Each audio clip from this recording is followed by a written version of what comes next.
Bismillahirrahmanirrahim. Assalamualaikum warahmatullahi wabarakatuh. Selamat sore, salam, Om Swastiastu, Namo Buddhaya, salam sejahtera untuk kita semua. Pertama-tama marilah kita panjatkan puja beserta syukur kita kepada Allah Subhanahu wa taala yang telah memberikan kita beribu-ribu nikmat, terutama nikmat sehat, sehingga kita dapat berkumpul di tempat ini. Lalu pula kita aturkan selawat beserta salam kepada junjungan alam Nabi besar Muhammad Sallallahu Alaihi Wasallam yang telah membawa kita dari alam jahiliyah menuju alam Islamiyah. Yang terhormat dosen pengampu Bapak Suparman SE MM, dan yang saya hormati teman-teman dari kelompok saya, dan yang saya banggakan teman-teman kelas manajemen 5C.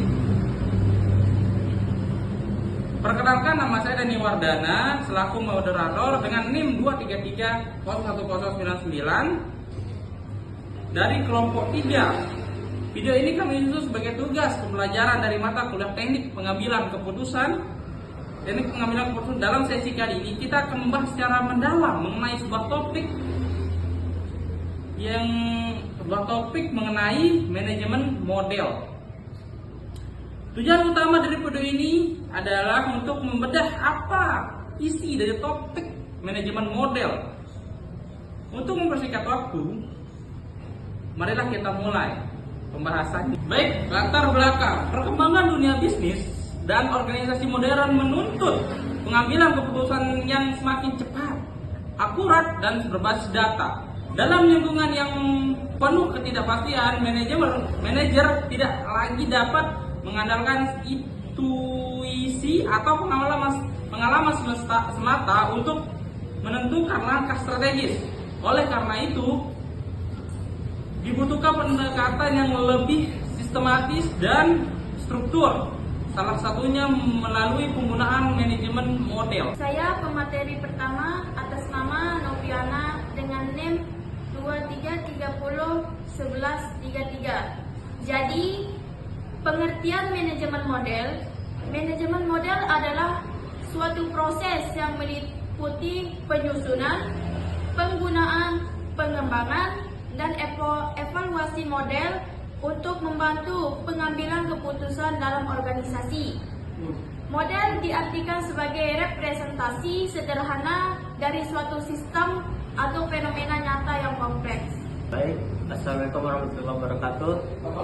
Saya nama Muhammad Arya Arjuna dengan NIM 23301109 ingin membaca materi kedua, yaitu peran model dalam manajemen. Pertama itu alat untuk memahami, kedua mendukung pengambilan keputusan, tiga sarana analisis dan evaluasi, empat meminimalkan risiko dan ketidakpastian, kelima komunikasi dan koordinasi, keenam perencanaan dan pengendalian yang lebih baik. Selanjutnya fungsi model dalam manajemen. 1. Representasi realitas. Kedua, prediksi dan peramalan. 3. Optimasi. 4. Pengujian kebijakan. 5. Pengambilan strategi. 6. Meningkatkan efisiensi dan efektivitas. Saya pemateri ketiga dengan nama Royal Aini dengan NIM 23301104 akan membacakan materi tentang jenis-jenis model manajemen. Yang pertama model fisik atau visual model, yang kedua analog grafis atau analog model, yang ketiga model matematika atau kuantitatif atau mathematical model, yang keempat model deskripsi atau deskriptif model, yang kelima model preskriptif atau preskriptivis. Saya pemateri keempat atas nama Anita Febriana Kumalasari dengan NIM 23301096. Di sini saya akan menyampaikan tahapan proses pengembangan model manajemen.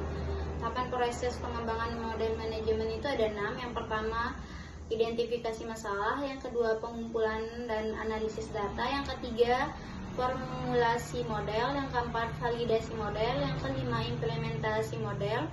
Yang terakhir, evaluasi dan penyempurnaan model.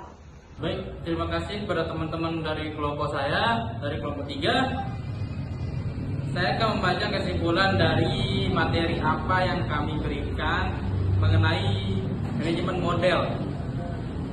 Kesimpulannya itu, model manajemen merupakan alat penting yang membantu organisasi memahami mekanisme dan mengendalikan aktivitas untuk mencapai tujuan secara efektif melalui penyederhanaan realitas. Model manajemen mampu memberikan gambaran yang lebih jelas tentang proses hubungan antar bagian serta dinamika yang terjadi dalam perusahaan. Itu aja yang dapat kami sampaikan. Kalau ada yang kata yang salah atau tindakan yang salah dalam video kami kali ini, mohon dimaafkan atau dimaklumi. Wassalamualaikum warahmatullahi wabarakatuh.